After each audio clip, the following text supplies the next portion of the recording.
You're listening to Head to Head, a Star Wars podcast. Two fans, two generations, all things Star Wars begins now. All right. Well, hello, everybody. I'm Eric Vansel. And I'm Daryl Sanders. And we're your hosts, your very tired hosts, I'm sure, of this show. Because we are pre-recording this, of course, late Sunday night. If you are watching this right now, it is Monday night at 8 o'clock. And hopefully we're in the chats with you guys. Ready to go, ready to talk some more Star Wars with you guys on a Monday night. So, you know, it is what it is, right? Yes, We sir. wish we could have been with you guys live, but you know what? I mean, as far as you're concerned, hey, we're all here. So that's good. So yeah, tonight, it was interesting because we have been talking about the whole Lando project for a long time now. You know, I remember when it was first announced, like, I don't know, it was Celebration, like, what, a couple of years ago or something like that? Yeah, it was somewhere around there. I mean, I think it started with the whole was that when they did the initial announcement of like all the Yeah, it like was, I think it was 2021 or 22. It was basically when they brought Celebration back, I think, after the pandemic or something. I think that's when it was. And yeah, they had that whole slate where they listed all those projects, you know, all the movies, Disney Plus shows, all the stuff that was coming out. And I remember, you know, we saw like the Lando logo in there, and it was just like, whoa, they're making a series on Lando. And of course, it was kept very hush hush. We didn't know, is it going to be a Billy D. Williams thing? Is it going to be a Donald Glover thing? Is it going to be one of these things where, you know, maybe I remember we were even speculating that they would have Billy D. Williams, you know, kind of like, yeah, you know, you remember back when we did whatever, and then it, you know, little dream things go. I don't know. Almost like he's kind of bookending everything, but it's actually reflecting back to his younger years. And then, of course, it just disappeared.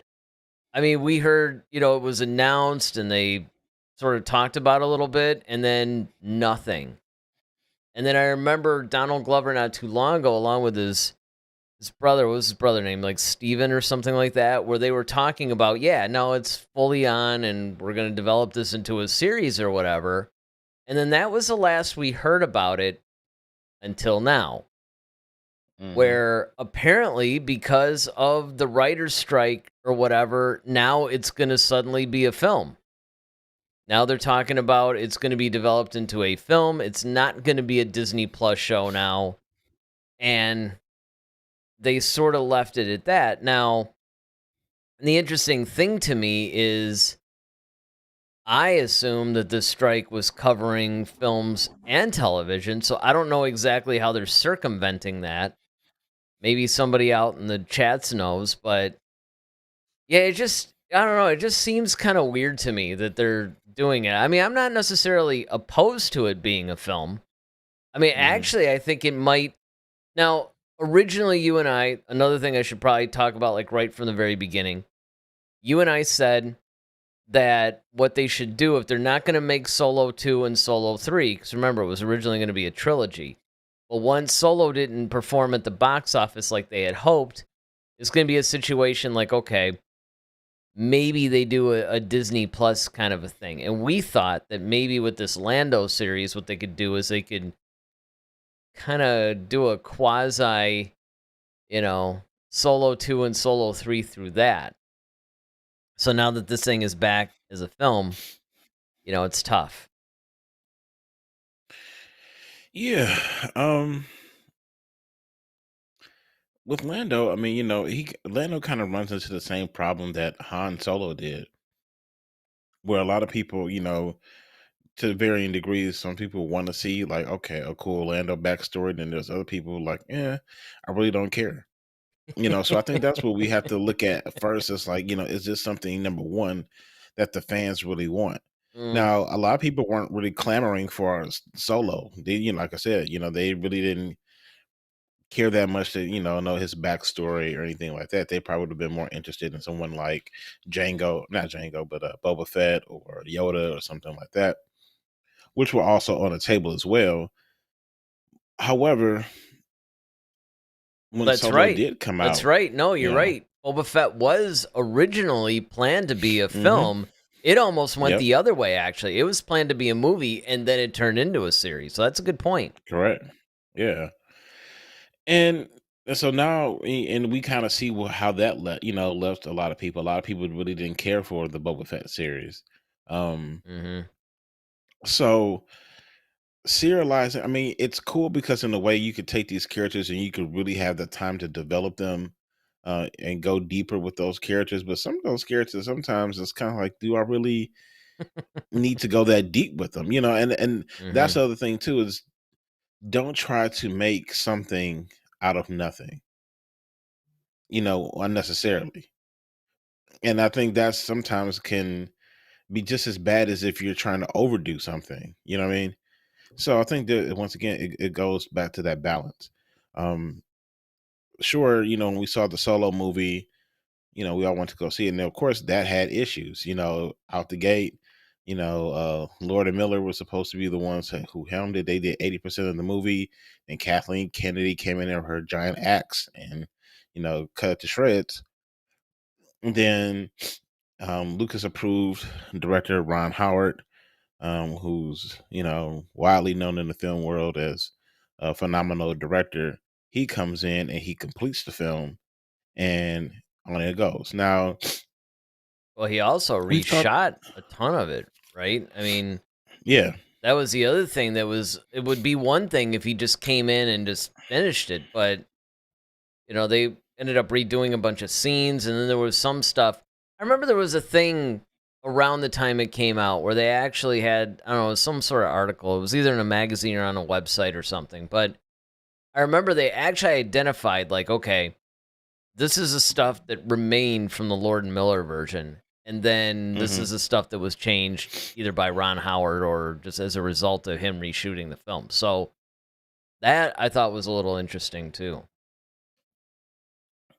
yeah. I mean, and the finished product we got was a good film. I mean, honestly, I think it was a really good movie. It was It solid. and I Yeah, it was a solid movie. I think the problem it suffered was one, the lack of marketing on Disney's behalf, is that they waited too late to start the marketing push They because did. it was sitting on top of another movie that they were just coming off of. Which Um, was very divisive, which I'm sure some of the exactly. blowback of The Last Jedi easily soiled Solo a little bit. But that actually can bring us then into this discussion, like properly, right? Is so Lando was one of the things that was universally praised. I mean, with the Solo film, I mean, you have a good point. It was like it was a good movie, solid movie. It was fun.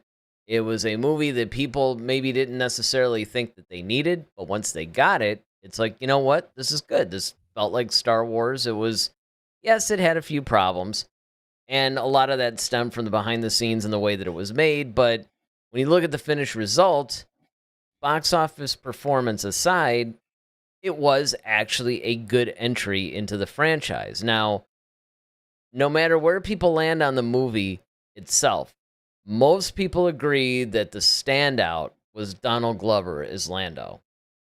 And this is why I think that they gave him a series. Yeah, I mean, Lando. Donald Glover did Lando. really did. Le- Donald Glover really did an excellent job at portraying, a younger version of Lando Calrissian, um, who was brought to life by the iconic Billy D. Williams. I mean, um, he had, and we've talked about this in our own breakdown of the Solo story, but just to kind of mildly recap, he definitely had the smoothness. He definitely had kind of that playboy vibe to him, cool, collected, and and funny. You got a lot of see a lot of Lando's humorous as which we didn't get a chance to see a whole lot of in the original trilogy, but you could kind of tell it was there because especially when you're friends with Han Solo, I mean, you kind of almost have to have Well, it was that kind more, of it was Return of the Jedi where I think you really saw it, come yeah. out. When he said, "Oh, hey, I thought you were blind," don't, trust me. And then Lando's like, all right, a little higher. Like he was really trying to make sure, Han didn't pop him. So, I mean, that was just kind of, it wasn't necessarily intended to be funny, but it was. But because he was really just trying to like save his own skin in that Well, regard. But right, but it was also heartwarming, I think, right? Because the yeah, previous thing, you saw that they were once friends and that there was a whole betrayal thing, and so it was a little bit dark, a little bit, like somber, I guess. But this time you get to see these two back in their element and having fun. And another point to make along those lines is the fact that you actually have more of their dynamic in the novels, particularly the expanded universe. You do get it a little bit with the new canon in the form of The Last Shot, which is a really, really cool novel that was written not too long after Solo came out. And what it does is it talks about the challenges that Han and Lando are having in the post Return of the Jedi world, namely adjusting, because they were used to being rebel heroes or whatever, and now Han's got to deal with being a husband and a father, and he doesn't really know where he fits in this current universe because he was kind of used to being a smuggler, and Lando's having a similar issue, and then it would flash back to before, a little bit during, and just after the Solo movie. So it sort of did these time jumps that you did have to pay hmm attention. But I mean, it was really well written and it was cool too. So the point is, you get a lot of their dynamic through a lot of the content that isn't necessarily the films themselves. And I think that hmm people who are fans of that are the ones that are going to be clamoring for this Lando, whether it was a series or now a film. Let's just call it a Lando project. I think that they're going to be more. You're going to get a couple of different camps. Those people, plus the people who are big fans of the Solo movie, I think that's who's going to be the main audience for this. Yeah, I think, you know, I, I I think that Lando is really going to be a cool dive, especially with Donald Glover playing him. Um, Phenomenal actor, and that's the cool thing about him is that one, he's already played the character before in live action. Two, Hmm. he's not only a great actor, but he's also a director as well, Yep. director and producer. So he's done kind of the trifecta of it all when it comes to this industry. So I think he'll be able to um, stretch his muscles a little bit in that.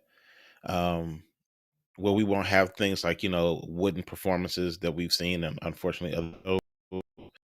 Um, but the question still remains is like do we need one? And it's kind of hard because like you want to see it because like we said the same thing about Solo, and that ended up being solid, but you know right now Star Wars is just really hit and miss, and I mean you got to do something, but at the same time, do you want to keep rehashing old characters and making poor choices with them, like we did with the Obi-Wan series, like we saw with Boba Fett, like what I mean? And that's the hard part. It was because we love Lando. We all love, you know, his his character, even though he's a side character, he brought a lot to the actual resistance, well not the resistance, but the rebellion. So that's still the ultimate question. It's like, do we really need one? I will be, of course, if they make it, I'm going to see it, just because. And because I'm a diehard fan, but it's just really hard right now because like I said, we're in Ahsoka right now. We're kind of like, okay, is it a good series? Is it not? Who's going to do this Lando movie now? Is it just him? Now, granted, his brother, I think his brother's trying to He and write his it or brother something. are, yeah, they're the ones that are actually making this. And it's from what I've read on this, and again, Mhm. there's like, A whole I lot mean, on it. well, everybody was reporting on it, but I think that they're all mining from the same source. So I think that even though you got a Right. gazillion articles on this thing all of a sudden, they're all pretty They much all saying saying the the same same. thing. Yeah, exactly. Mhm. So I mean, it looks like from what everything is that's out there right now, let's put it like that. It seems like it's he and his brother, and they're the ones that are mostly doing this thing. That they're not having a whole lot of studio interference. And if that's the case, then I hold out high hope. And again, as far as do we need it, I mean, I would just say if stories are there, because really you could use that argument for any of these things. I mean, unless you go into totally new territory, I mean, do we really need to see Andor? Really? I mean, when you really stop and think about it, or even Ahsoka, or I mean, you can make the argument for that because she's a little bit new and she's never been in live action before. But you can say with any of these characters, do we really need to go back and see them? Well, yeah, but see, the thing is like, all right, Andor had one movie, and he wasn't necessarily the focal point of that movie. He was one of the main characters, sure, but he wasn't like the guy. I think because we've had a couple of movies with Lando, we had Empire, we had Return of the Jedi. You know, we've had a little bit more time to live with Lando, and Hmm. when you look at those characters, like, and once again, you're talking about the original trilogy. These are the ones that George Lucas came up with. He thought out, he fleshed out. Remember, we always say he's such a phenomenal storyteller. So when we start talking about the original trilogy characters, Vader, um, Han, Luke, Leia, Yoda, um, Obi-Wan, when we start looking at these characters that he created, it's like, okay, when you don't have the creator of that trying to tell their story in a way, it's like, is this really, you know what I mean? Like, is it really doing it No, justice? because I think so. And I'll tell you what I think the deciding factor should be, but just to address that point, that's negated by the fact that starting with Timothy Zahn and all these other authors, they told brilliant stories with George Lucas's characters that George That's had true. nothing to do with. So Well, it's I possible. would writing, yes. I guess like if you're writing a novel, because that's different. But It I is. do agree with you. I do agree with you. But when you're writing a novel versus like, okay, we got these characters. The only time we got these characters were pretty much in movie form. Hmm. I mean, yes, they did actually have the novelization of A New Hope and Empire and all that, sure. But like the films are where we know these characters. So to try to recreate, it's almost like you're trying to recreate that in a different way. It's like sometimes it works. Like I said, in Solo, I think they did a good job. Alden Ehrenreich did a pretty good depiction of Han. Of course, Donald Glover did a really good job of Lando. Um, and when you introduce new characters like L3, right? That's a brand new character. So we had no And expectations of Kira. L3. So, and Kira, and once again, we had no expectations. Um, so it allowed us to really just take them for who they were or what was presented to us. But like Lando, who kind of has an established thing, and basically you're only telling the stuff that we already kind of pretty much knew already, for the Well, most there part. is there is We knew he that. had the Falcon. We knew Yeah. Han lost Right. the game. Yep. I mean, won the game. So there's certain things that we already know how the story is going to As a backstory, because I was pan gonna out. say you can make the same argument if you say you want an Andor thing. Lando and Andor are very similar in that sense. They were Sure, background and Andor characters. worked. Yeah.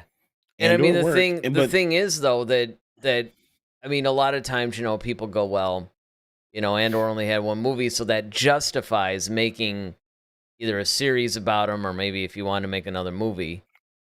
You could say the same thing about Lando. It's not the same thing as like Luke, Han, Leia, Obi-Wan, all those guys. I mean, Lando was he actually came more to prominence in the novels than the films. 'Cause if you want to just take it from a movie standpoint, he was really only in two movies. Well, I mean, unless you count the Rise of Skywalker, but that was fairly recent, and that was actually after Solo came out. But even then, he wasn't in that much stuff. But I'll tell you what I think should be the deciding factor, and see if you agree with this.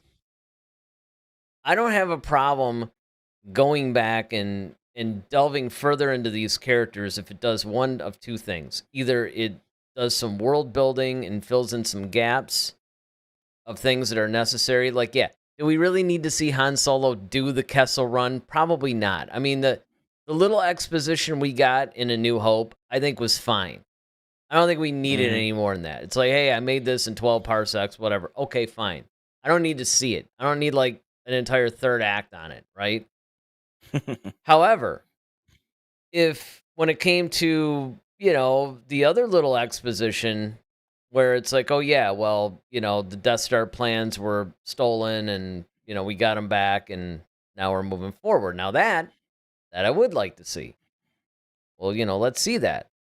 Same thing with something like if they wanted to go back and tell Palpatine's story with Plagueis and how he sort of came to power and all that, that would be cool.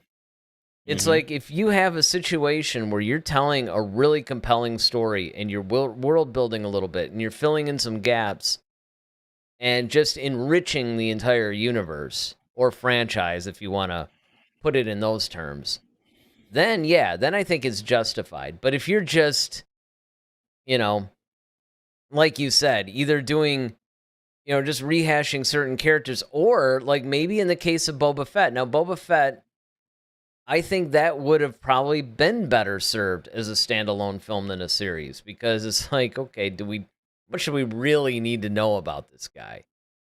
He works almost better as a little bit more of a mysterious character. But you can flip that argument, though, because Din in The Mandalorian, he's a similar character, but like finding out all the stuff about him is interesting. So I think that's where the writing comes into play at that point. Yeah, and that's my biggest problem, is because you had Tony Gilroy, who actually did Andor, who did Rogue One. You know what I'm saying? So or finished it. You know what I mean? So I think that's the reason why Andor is successful and it appeals to a lot of people, because a lot of people loved it in Rogue One and it appealed to them. And that's where I'm kind of curious now, if it's just Donald Glover doing this thing. And I really don't have much of a problem with that. I mean, even to your point of the Kessel Run, and I agree with you. Like, okay, do we really need to see the Kessel Run? Not necessarily. However, it did strengthen a lot of things. Like, even in the Kessel Run, we saw why Han is such a good pilot. Why he's kind of almost like revered as like one of the best pilots in the galaxy. And then two, we also see how the Falcon got into the condition that we see it in The New Hope. Well, now that I would agree with. That I would agree with. The pilot thing, I mean, we've seen a lot of examples of that. That didn't need to be an added thing. But where I think that Solo does actually give us a lot, I mean, it's not just the whole, okay, how did Han Solo get his name, or how did he meet Chewie, or how, all that stuff that really was a couple of lines in A New Hope or beyond, and that's all we really needed. But it did give us Crimson Dawn, Kira, Dryden Voss, Maul's connection to it. See, that's really where I think Solo succeeded more than anything. It expanded everything, it world built. I totally agree. Yes, yeah. And it allows you to kind of see, like, okay, that was actually really done well as far as like drawing threads through like different things throughout the timeline. You're like, oh, okay, this is right. And then to the comic book series that you love, oh yeah, the War of the Bounty Hunters, Crimson War of Dawn, the Bounty or Hunters, Crimson Rain, or whatever. Yeah. I mean, so just further expands it. And now you're dropping these characters in to this bigger world. You're not just trying to cheaply make something that features them just to get an because like again, it's like okay, we already know, like you pointed out earlier, right? We know how Lando or how Han won the Falcon from Lando. Do we really need to see the Sabacc game for like 10 minutes? No. But the other purposes that it served, because the other thing that I did like, even though it was known, it wasn't really put out there that strongly about Han's time in the Empire. Actually, I kind of wish they had spent more time on that. Actually, that would have been Isn't really this, interesting. if I'm not mistaken, isn't that what we kind of is supposed to be where we first see the dice that Han eventually hangs up on the basically almost a rear view mirror of the Falcon? No, maybe. Isn't because I then mean, when he was asking for the ship and he threw the keys on the table, and that was another thing. Like that was like okay, these ship have keys now. Like I okay, know. like Yeah, this that's is just that what's was a next? The little little rabbit's foot and the I mean, exactly right. We're gonna put a it's little just sparkly thing on the little yeah, controllers that that. that was just stupid. I mean, there was a couple of things that were meant to be nods to things that were stupid. But what was interesting was the original way that Han at least had been talked about. And I don't remember if it was depicted in any expanded universe novel or not. It may have been. But I Mhm. do remember that the lore went that Han was originally a TIE fighter pilot, and he got this part was actually in there where he was a little disillusioned with the Empire and everything, and then oh man, it might have been like Wedge or something helped him get out. It was something like that. I don't remember the exact thing. I'm sure if any of you guys remember, go ahead and chat it in, and Daryl and I will respond to it as we're going on. But they did switch it up a little bit, but it was a really big key piece of why Han was motivated the way that he was, because even though he was a smuggler and he was technically a criminal, he definitely had no love for the Empire, as they say, and that's why. So it was nice they put it in there. I just wish they had spent more time on it. That's all.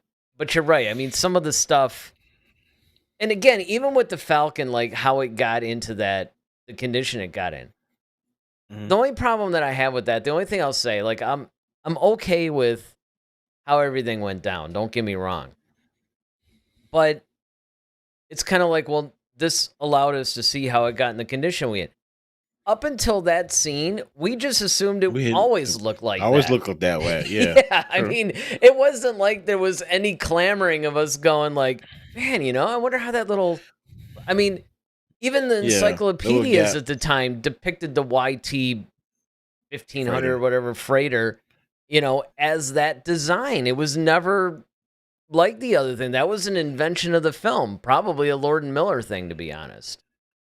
Well, one thing I did enjoy was the fact that, like, you got to see the Falcon at its pristine. Like you Yeah, understood yeah, when it why, was kind of new. Lando, yeah, Lando, like why he loved it so much. It's like, man, Hmm. it's super clean. It's not, because when you see it in A New Hope, it Yeah. looks like your dad's station wagon was got beer cans or Well, something all over, as Luke said, what a but piece of junk. junk. When the guy had a cape room and everything, Oh, I it was know. just It was like that nice. was it was cool. It was like, all right, and then by the time we get to, you know, A New Hope, when he's made all his, modifications, as Han always like to say, I've made a few modifications and Well, but here's the so thing about that, though. With the Falcon, mhm, I mean, it is a freighter, though. It's yeah. not like a pleasure yacht or something, which, of course, Lando also had later on. But Hmm. that was the only thing where it was like if you looked a little bit too far below the surface, you could find holes in that. You can find issues because it's almost like they were trying to make the Falcon into this, you know, yacht type of thing almost. And this classy Well, thing. And it was never designed. It was like a smuggler ship. It was a freighter. It's like more of an industrial thing. So, Well, yeah, but it makes sense because who it belonged to. Well, So it's yeah, because it belonged to yeah, Lando, and Lando's that kind of guy. yeah. He's more the James Bondish kind of guy where, Well, his you know, modifications are going to be different from Han's, in other words. yeah, he wants like a wet bar or something in there where Yeah. Han wants like, okay, I need to be able to, store this or be able to, have a couple of pieces of artillery that I can, Mm-hmm. fire off at people just in case. So let me ask you this. So let's say the Lando movie is a go, Okay. as they say. Do you think this is a substitute for Han 2 or Solo 2, I should say? Well, yeah, only because so the whole Lando series, I think, was somewhat of a substitute. And so it moving into a film, now I don't know how many films they plan to make. See, that's the thing. Because remember, it was supposed to be a solo 2 and 3. So if Lando was a series, I thought, well, okay, this is a way that they can work in whatever plots that they were going to have for solo 2 and solo 3 and just put them in the Lando series. And even though it's spun differently because instead of it being called Solo, it's now Lando. So that means we're going to concentrate on a different character. It's just going to flip flop a little bit, but they could do it that way. And I mean, I think a lot of it's going to depend on whether Alden Ehrenreich is going to star in this. As Yeah, another. and that's what I'm saying. Like, are we gonna? Is this another way of just instead of saying Solo 2, create Lando, but then we kind of have like, does it become like almost like a buddy cop thing with him and Han, or is it strictly going to be focused on what Lando does and what he's doing? Or Like, what do there's a third him? option. It could split the difference, right? You could have Han being a recurring character. Maybe he pops up, kind of like how Boba Fett was in The Mandalorian, or Ahsoka was in The Mandalorian. They pop up, or even Cara Dune for that matter, or Grief Karga. It was kind of like Mm, they're a part of Din's story, but they're not a main focus of it. They're just there at specific points along the way, and maybe you get an episode or two, like a little story arc or something with them, and then of course they go back to the back burner. They could do that with Han in well, this. because you got to wonder, is this going to take place after the events of Solo, or is this before the events of Well, Solo? that's another good point. And now that it's a film instead of a series, Mm-hmm. now you're talking 2.5 hours instead of like 6. Exactly. So you have to look at that too. I mean, we really don't know. There's a lot we still don't know, and that's why I was cautioning. It was like, okay, this is definitely worthy of a conversation right now because this is a new Yeah. development and it's popping up. But we are at a slight disadvantage because there's, like you said, there's not a whole lot of information about this yet. And all the different articles, even though everybody was starting to explode as far as reporting on this, everybody's pretty much reporting the same information. It's not like we're getting different viewpoints or perspectives. Sure, some of the writers are adding some of their own speculation in there, but that's not based Hmm. on fact. And that's a very good point because you have two things that are really the main, I think, factors in this whole conversation. First, now that it's a movie and not a series, and you don't have the luxury of spending a lot of time, how's that going to affect whatever the plot is or was? And then, of course, the second thing, which is more directly the answer to your question, is like, okay, well, when does it take place? Because that was something Mm. actually that we wondered about the series too. Remember, that's why we thought maybe they bring Billy D in to sort of bookend it, where he's just like, having a drink in a bar or something and telling his life story to the bartender, and then you get the little dreamy sequence thing, and then it starts to flash back to the proper Mm. series. But we don't know. Yeah, because I mean, because you have to, if you have it take place after Solo, then Han can't be in it because the way we last left it, I mean, the way it leaves, it's like, okay, well, Han has a He's acquired the Falcon, and Lando doesn't see him again until Empire. Well, you also have the same problem if you really want to be technical about it. It can't take place before Solo because Han never met Lando until Solo. Right. So you That's have true. this. You could do the diverging and parallel path thing though. It takes place before or after Solo, you can do a thing to where you have Lando and then you have Han and say Kira, and they're dealing they're almost like on a parallel storyline, and then maybe every once in a while they connect. Because look, Disney has proven they can get around all this stuff. We say, well, they haven't seen each other since, like in hmm Empire, they hadn't seen each other since then. Well, that's what we thought too about Obi-Wan and Darth Vader in episode Vader, 4 yeah. until they created like 2 additional battles and all this interaction. And they did it in such a way that it still doesn't completely mess up the canon.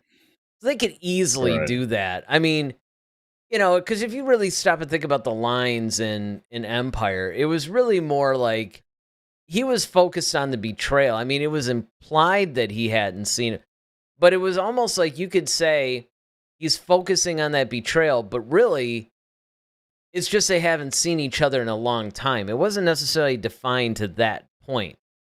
It wasn't like, oh, the last time I saw you was when you screwed me out of the The game or game, yeah. something.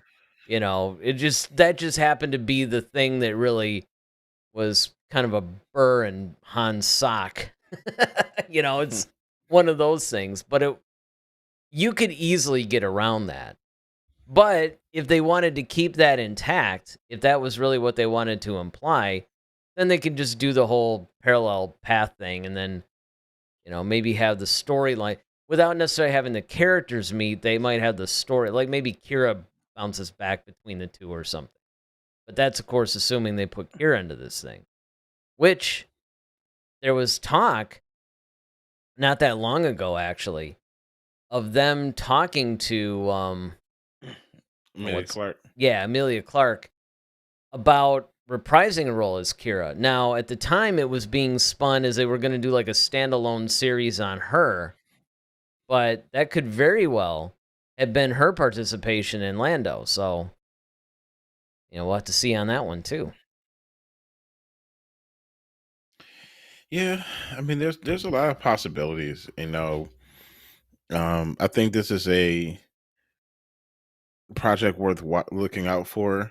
I'm curious on how this is going to fit into their current schedule of things because the next movie is not till 2026. Then, there's 2 coming out in 2026. One in May and then one in December, and then there's another one coming out in 27. So, Oh, that's if they stick to that right, which schedule we know they're too. notorious just to scrap it all and try something Sure. else or whatever. But But you got a good point um, though, right? Because you have all these projects that are either in development or being made or whatever, and we really don't know what's going to come out first or second. We don't know where in the schedule this is falling. I mean, there's just so well, many not only things we that, don't know. because things are backed up because of this whole writer strike. So now they've pushed a lot of things back. So now we're still going to have to wait for everything to get on backlog, basically. So I don't know. Well, and it really depends on where they're at in the film part because it's easy to look at it. I think that the writer's strike is probably going to affect the TV series more than it's going to affect the films at this point. I mean, you could probably still get away with doing some. You can't actually shoot anything, but they could probably do location scouting and some of the behind the scenes pre production stuff. I mean, obviously the writers aren't going to be there, but it hmm depends on how far along. It's kind of like what you said. It depends on how far along they are Right. in that respect. Now, assuming hmm that they have a script that's intact, maybe it doesn't become the final draft, but maybe they got something where they can go, okay, based on this draft, we can scout some locations. We can, start to maybe build some models. There's things that they can probably do, not to mention the fact, and this is what's really interesting, because don't forget the Lucasfilm was kind of an independent film company. It wasn't like part of the Hollywood machine.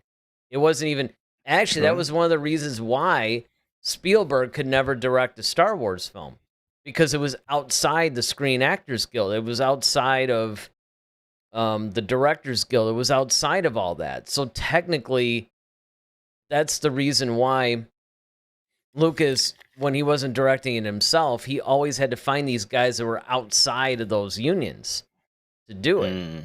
Yeah. So I don't know, now that Disney owns them, how much of that has been revamped, where Lucasfilm being under their umbrella, it's not necessarily the same kind of deal, but maybe some of that is still intact, where they could still do some things, get around it. Because, this whole writer's strike thing, it's kind of crazy too. Right now, you have Bill Maher and Drew Barrymore are under like heavy, heavy criticism for basically restarting their shows. Now, in Drew's case, I think it was none of her people were actually even part of that whole thing. Like, she wasn't using writers that were part of that or something like that.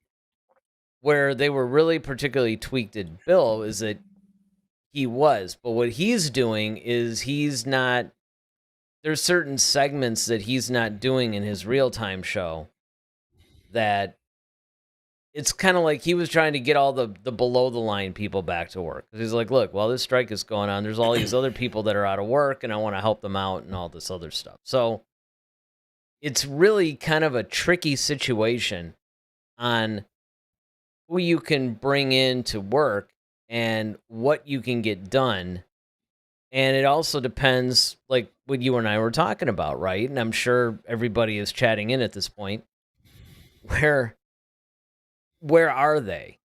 Again, with the films, they're still far enough out that they could probably still do a few little pre-production-y things, and they don't really have to worry about it until maybe like next year. Where the TV shows, some of the stuff I'm sure was already written and done. I think Andor is. But I also know that you have the writer's strike and you have the Screen Actors Guild strike. So you may have something written, but you can't bring actors back in it. I've sort of lost track on where all that is right now. But it's definitely going to affect a lot of these projects. And it also depends on where they want to slot Lando in. Now, here's the other thing that's interesting, because you mentioned that it was Donald Glover's brother, Steven, or something, that was... I got this article here. Yes, Stephen Glover. All right.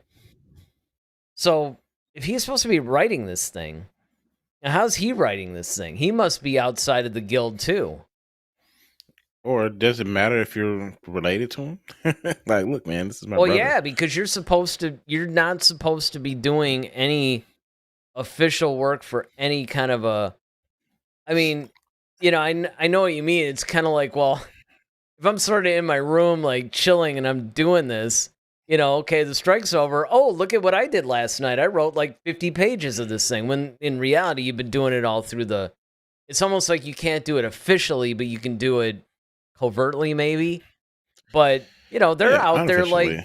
Yeah, but they're out there, like, putting this out in articles and stuff, This isn't, like... Yeah, and I would have to do some more digging, because it's kind of like, well... Can you just write? Because if you get an idea for something, it's like, what you mean I just can't write it? It's like, so what if you just want to write? It's almost kind of like when we had COVID. A lot Well, of if you people want to took the do a time. It's like, treatment okay, or something, we're off, so let me just write stuff. Let me get around and doing but some that's things the while difference. The difference is with COVID, you're off. With the strike, it's like you're trying to get favorable conditions, because the whole reason for the strike was because of the whole streaming thing and writers weren't getting paid. You're not going to want to do this job that you're supposed to get paid for and not get paid for it. See, that's the thing. They're not getting paid for it. They're on strike. Yeah, and that part I get. I guess I guess as a creative though, it's kind of like you're almost stifling your own creativity because it's like, what if something comes to your head and it's like, man, this is really cool, and I want to like start writing the first couple of pages, as just because lightning struck your brain and you got some Well, brilliant idea for the I'm thing. sure they It's can write like, down an idea, but they're not going to want to do something that's benefiting. That's the difference between people that do things as a hobby versus professionals. It's not just well, like a yeah, level. It's like, look, it's no different than people that, that's what you always have to get out your mindset out of in a business, right? Is that you want to buy some piece of gear or some software or whatever to make this program that a client's paying for cooler because as a creative person that, man, this would just make it amazing. But if the client's not paying for it, you don't want to do it. And it's hard to get out of that creative versus commerce mindset. But that's something the Hollywood guys do all the time. But I have no doubt, like what mm, you're saying, is that, yeah, I mean, you don't want to lose the idea either, because when you do go back to work, you don't want to be in a situation where you're like, like man, man, what was that? That what could have was changed the that whole outcome exactly? of this thing, But so you Exactly. you jot it down, you write it down, but maybe you don't flesh it out, though. That's all I'm saying. Gotcha. Uh, but yeah, Yes. man. I mean, we have to just, in the words of Emperor Palpatine, we'll be watching this story with great Oh interest. yeah, we Um, definitely will. I think it's going to be something, cuz again, this is another thing, this is so typical of this Lando project. The announcement came out of nothing. nowhere. No. It's like Hmm. every single time anything comes up, it's completely out of But nowhere. yeah, it's like Star Trek when they step on the transporter. Like, okay, where Yeah. the heck did you come from? Yeah, exactly. Right. Like, I don't even know I mean, it just it's so funny that all this stuff is happening so deeply behind the scenes, so covertly, that in a lot of ways you actually think I mean, you're basically thinking to yourself, like this Lando news comes out and you're like, "Oh, that's still a thing?" I mean, you're not even sure it's even really being made still. And that's where I think a lot of times they look. I'm not saying that Disney or Lucasfilm or whoever has to come out with press releases every week and say, "Yep, still writing. Yep, still doing this," or whatever. But they almost act like something's basically dead in the water, and then all of a sudden they put news out, and it just doesn't seem to be a really good way for them to conduct themselves. And once again, even though I will concede that Disney has learned from a lot of their mistakes, I still see a lot of areas where they haven't, Hmm. Oh, definitely. you know? But yeah, we'll just have to wait and see, and what this thing takes us. But we are definitely going to be following this. If anything else pops up on this Lando thing, we'll talk about it. Even if it pops up and, I don't know, maybe we're doing an Ahsoka review, or maybe we're doing, some other story or whatever. We'll still, if it doesn't become its own show topic, we'll still probably, work it in there somehow. At least update you guys. Maybe put some stuff in the community tab. And of course, there's always a Discord thing, too. That's another thing that the Discord thing really helps, is the fact that not only can we continue conversations that we have in the show on Discord, but we can also use that to supplement things. I ended up doing that basically when we were doing that whole show a couple weeks ago about the Yuuzhan Vong maybe coming into Ahsoka. There was some of you guys were actually curious about, Hmm. well, wait a minute, I mean, either you never read any of the books or it had been a long time. And I remember one of our viewers was kind of like, oh, I'm kind of inspired to read Vector Prime now because you guys have been talking about how good it is. So what I did was I ended up going into our Discord and putting this whole thing, about Vector Prime. And then I think I posted like a list of all the Yuuzhan Vong novels, all kinds of stuff. So we can do the same thing, and we could talk about Lando in there. We got a whole movie section or whatever, that we could do. And it has been a while since I've sort of told everybody about our packages, so I might as well do that, right? I mean, you can also support us financially at buymeacoffee.com/head-to-head-SW. You can just give us buy a coffee, like a tip or a buck or two or something, or you can become a monthly supporter at the Padawan, Jedi Knight, or Jedi Master level, and you'll get the things that you see on the screen there. It's just another way to help us out. Again, we appreciate everybody. I mean, we appreciate all the subscribers that we've been getting lately. We appreciate all the likes on the videos that we're getting lately. And of course, tonight's no exception. That YouTube algorithm, it loves the likes. So if you guys wouldn't mind hitting that like button, yeah, exactly. They like likes. That really does help us out. But yeah, the Discord, we can continue the conversation there. We're just trying to amp some things up for you guys. As the channel grows, we're going to try to, grow into stuff with it. So hopefully that helps out. So yeah, this Friday, it's possible. I mean, I'm thinking, because, it's like we're not on till like 11 o'clock at night. I'm thinking this Friday we're going to be live, and we'll be reviewing Ahsoka Episode 6. So, we're really looking forward to that. And hopefully you guys have enjoyed the chat tonight, and we've definitely enjoyed talking about taking a little time out, actually. It's been a minute. We've been so deep into the Ahsoka land and some of the Mandalorian stuff that, we really haven't had a chance to look at some of these other, I don't know, things that are happening. So it was nice to be able to take a little bit of a detour on this Lando thing. All right, so I think that's going to wrap it up for tonight. Yes, sir. All right, so we already know what we're talking about Friday. That's always good. Absolutely. So, join us 11 o'clock this Friday night. We will let you know if and when it goes back to the 8 o'clock time slot. And, of course, we'll also let you know when the Friday show turns into the general entertainment. Because remember, we're going to keep Monday as Star Wars, but Fridays eventually. I was thinking we were going to do it by the end of summer, but I don't know, we might stretch it out a little bit, at least through Ahsoka. We'll let you know if it goes back to our 8 o'clock time slot. So far, a lot of people are joining us at 11. I'm almost thinking that might not be a really bad time, because everybody pops on, or maybe 10. But either way, we'll see you guys this Friday at 11 o'clock. With that, I'm Eric Vansel. I'm Daryl Sanders. May the Force be with you. Always. Head to Head, a Star Wars podcast. Be sure to follow us on Twitter at head-to-head-SW. Submit your questions for our next show. Visit our official website at head-to-head-swpodcast.com. Until next time, may the Force be with you, always.